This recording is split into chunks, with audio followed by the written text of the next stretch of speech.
வணக்கம். நம்ம அன்றாட வாழ்க்கையில தினமும் பாக்குற சில விஷயங்களுக்கு பின்னாடி எவ்ளோ பெரிய சயின்ஸ், எவ்ளோ பெரிய சைக்காலஜி இருக்குன்னு என்னைக்காவது யோசிச்சிருக்கீங்களா? இன்னைக்கு இந்த அலசல்ல நம்ம விநாயகரோட உருவம், அப்புறம் நம்ம தினமும் நெத்தியில வச்சுக்கிற திருநீரு, குங்குமம், இதுக்கெல்லாம் பின்னாடி இருக்கிற உண்மையான அர்த்தத்தை ரெண்டு வித்தியாசமான கோணங்கள்ல இருந்து பார்க்க போறோம். வாங்க நேரடியா விஷயத்துக்கு போலாம். நம்ம செய்யற இந்த சடங்குகள் எல்லாமே வெறும் கண்மூடித்தனமான நம்பிக்கையா இல்ல அதுக்குள்ள ஏதாவது அறிவியல் ஒளிஞ்சிருக்கா? பல நேரங்கள்ல இதெல்லாம் வெறும் மதச் சடங்குன்னு மட்டும் நினைச்சிட்டு கடந்து போயிடுறோம். ஆனா கொஞ்சம் உற்று கவனிச்சா மனிதர்களோட மனநலம், உடல் நலம் இது ரெண்டையும் பாதுகாக்கிற ஒரு மிகச்சிறந்த டெக்னாலஜி இதுக்குள்ள ரொம்பவே சூட்சுமமா மறைஞ்சிருக்கிறத நம்மால பார்க்க முடியும். சரி, முதல்ல மனசுல இருந்து ஆரம்பிப்போம். விநாயகரோட உருவத்துல இருக்கிற உளவியல் தத்துவத்தை இப்ப பார்க்கலாம். விநாயகரோட உருவத்தை சும்மா ஒரு சாமி சிலையா மட்டும் பார்க்காம வாழ்க்கையில ஜெயிக்கிறதுக்கான ஒரு மாஸ்டர் கிளாஸ் அப்படின்னு கூட சொல்லலாம். எப்படின்னு கேக்குறீங்களா? முதல்ல அந்த பெரிய தலை ஒரு செயல்ல இறங்குறதுக்கு முன்னாடி அதோட சாதக பாதகங்களை நல்லா அலசி ஆராயணும். அதாவது அதிகமா யோசி அப்படிங்கறது அது குறிக்குது. அடுத்து அந்த சின்ன கண்கள் நம்மளோட இலக்கு மேல எவ்வளவு கூர்மையான ஒருமுனைப்படுத்தப்பட்ட கவனம் இருக்கணும்னு சொல்லுது. அப்புறம் அந்த சிறிய வாய் எப்பவுமே தேவையற்ற பேச்சுகளை குறைச்சிட்டு செயல்ல அதிக கவனம் செலுத்தணும் அப்படிங்கிற ஒரு முக்கியமான சைக்காலஜியை நமக்கு ஞாபகப்படுத்துது. இங்கதான் ஒரு ரொம்பவே சுவாரஸ்யமான விஷயம் இருக்கு. கவனிச்சிருக்கீங்களா? ஒரு பக்கம் அந்த பெரிய முறம் மாதிரியான காதுகள், இது ஒரு டேட்டா ஃபில்டர் மாதிரி செயல்படுது. மத்தவங்க சொல்றது கவனமா கேக்குறது மட்டும் இல்லாம முறம் எப்படி தேவையானதை வச்சுக்கிட்டு குப்பைய தூக்கி போடுமோ அதே மாதிரி நல்ல விஷயங்களை மட்டும் உள்வாங்கிட்டு தேவையற்றதை ஒதுக்கிடணும். இன்னொரு பக்கம் அந்த பெரிய வயிறு, வாழ்க்கையில நம்ம சந்திக்கிற இன்ப துன்பங்கள், மத்தவங்க நம்மள புகழ்றது, இகழ்றது, இது எல்லாத்தையும் சரிசமமா ஏத்துக்கிட்டு ஜீரணிக்கிற அந்த சகிப்பு தன்மையை தான் இது குறிக்குது. இப்போ விநாயகரோட அந்த உடைந்த தந்தத்தை எடுத்துக்கலாம். இது இன்னும் கொஞ்சம் ஆழமான ஒரு தத்துவத்துக்கு நம்மள கூட்டிட்டு போகுது. வாழ்க்கையில சில சவால்களை சந்திக்கும் போது சில தியாகங்களை நம்ம செஞ்சுதான் ஆகணும் அப்படிங்கறத இது குறிக்குது.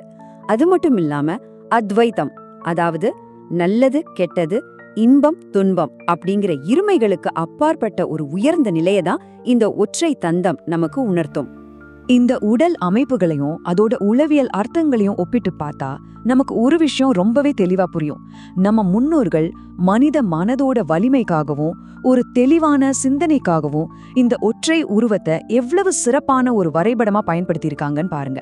உண்மையிலே இது ஒரு அட்டகாசமான வழிகாட்டி இல்லையா? மனதோட உளவியலை பத்தி பார்த்தோம். இப்போ அப்படியே உடலோட அறிவியலுக்கு வருவோம். திருநீரு அப்புறம் குங்குமத்தோட ரகசியங்களை இப்ப தெரிஞ்சுக்கலாம். தினமும் காலையில நெற்றியில் திலகம் வைக்கிறது ஒரு சாதாரணமான வழக்கம் தானே அப்படின்னு நம்ம நினைக்கலாம். ஆனா இதுக்கு பின்னாடி இருக்கிற அடுக்குகளை விலக்கி பார்த்தா ஆன்மீகத்துக்கு இணையா ரொம்பவே உறுதியான சில மருத்துவ பலன்களும் இதுக்குள்ள செயல்படுறத நம்மால பார்க்க முடியும். முதல்ல திருநீரு. இதுக்கு 2 பரிமாணங்கள் இருக்கு.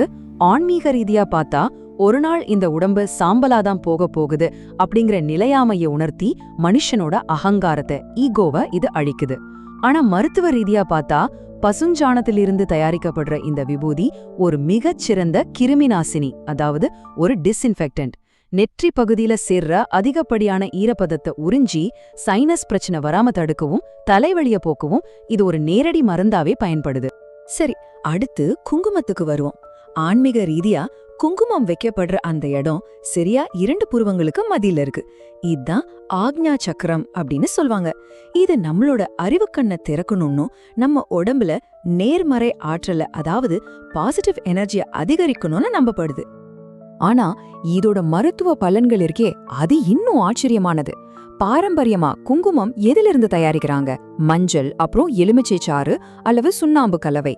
இது வேதியியல் ரீதியா நம்ம உடம்புக்கு ரொம்பவே குளிர்ச்சியை தரக்கூடிய ஒண்ணு. அது மட்டும் இல்லாம நெற்றி பகுதியில இருக்கிற நரம்புகளை தூண்டி விட்டு மன அழுத்தத்தை குறைச்சு நம்மளோட ஃபோக்கஸ், அதாவது கவனத்தை அதிகப்படுத்துறதுக்கு இதை நேரடியாகவே உதவி செய்யுது. சோ இங்க நம்ம புரிஞ்சுக்க வேண்டிய ரொம்ப முக்கியமான விஷயம் இதுதான். நம்ம முன்னோர்கள் இவ்வளவு ஆழமான உளவியல் கட்டமைப்புகளையும் நம்ம உடம்புக்கு தேவையான மருத்துவ தீர்வுகளையும் அன்றாட நம்ம பயன்படுத்துற சின்னங்கள் மூலமாகவும் சடங்குகள் மூலமாகவும் ரொம்பவே புத்திசாலித்தனமா மறைச்சு வச்சிருக்காங்க. இது நிஜமாவே வியக்க வைக்கிற ஒரு சயின்ஸ். இந்த உண்மைகள் எல்லாம் நம்மளோட பாரம்பரிய மரபுகளை நாம எப்படி பாக்குறோம் அப்படிங்கிற அந்த கண்ணோட்டத்தையே முற்றிலுமா மாத்துது இல்லையா? நம்ம தினமும் அடந்து போற இந்த எளிய சின்னங்கள்லயே இவ்வளவு பெரிய அறிவியலும் உளவியலும் ஒளிஞ்சிருக்குன்னா நாம இன்னும் கவனிக்காம புரிஞ்சுக்காம விட்டுட்டு வேறு எந்தெந்த ஆச்சரியமான விஷயங்கள் நமக்காக காத்துட்டு இருக்கு கொஞ்சம் சிந்திச்சு பாருங்க. மீண்டும் சந்திப்போம்.